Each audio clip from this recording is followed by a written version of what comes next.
Okay, we were in chapter 3. Now we're on to section 6. In an earlier chapter, I stated that to say one reads a house or a room makes sense. Let me see.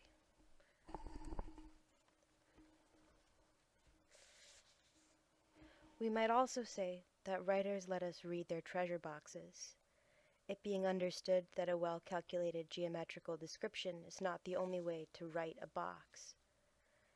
And yet Rilke has spoken of the pleasure he felt when he saw a box that closed well. A box top that is in good condition, he wrote, with its edges unbattered, should have no other desire than to be on its box.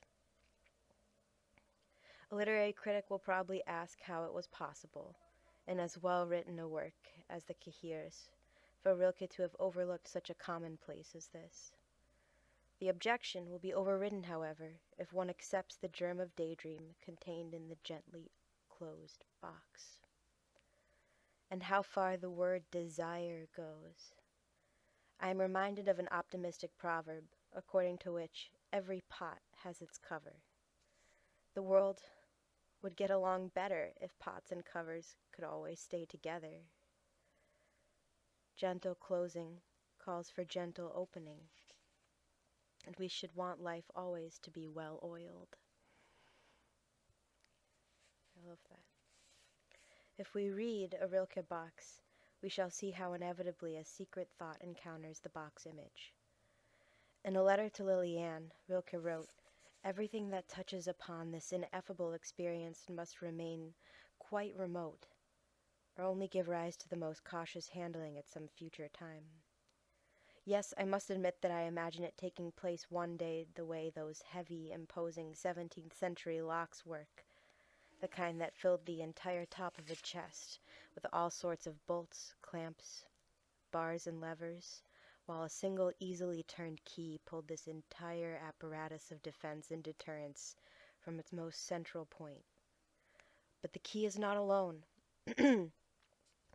You know, too, that the keyholes of such chests are concealed under a button or under a leather tongue, which also only responds to some secret pressure. What concrete images to express the open sesame formula? And what secret pressure, what soft words are needed to gain access to a spirit, to calm a Rilkean heart? There is no doubt that Rilke liked locks, but who doesn't like both locks and keys?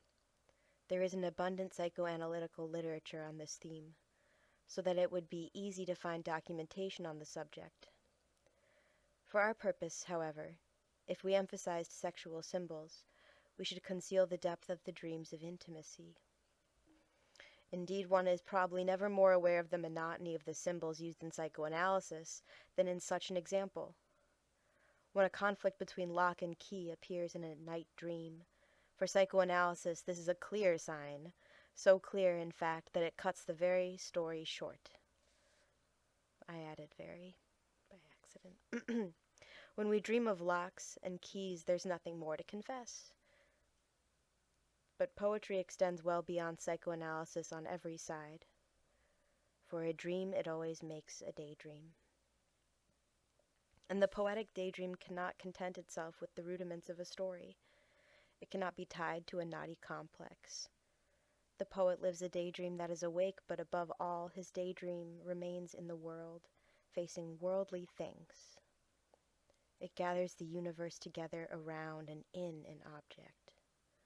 We see it open chests, or condense cosmic wealth in a slender casket. If there are jewels and precious stones in the casket, it is the past, a long past, a past that goes back through generations, that will set the poet romancing. The stones will speak of love, of course, but of power too, and fate, all that is so much greater than a key in its lock. The casket contains the things that are unforgettable, unforgettable for us, but also unforgettable for those to whom we are going to give our treasures. Here the past, the present, and a future are condensed.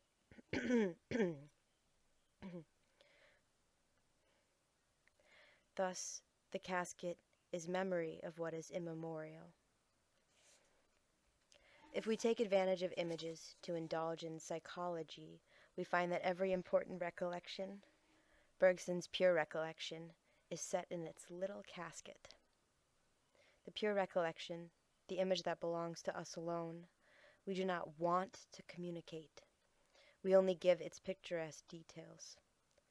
Its very core, however, is our own, and we should never want to tell all there is to tell about it.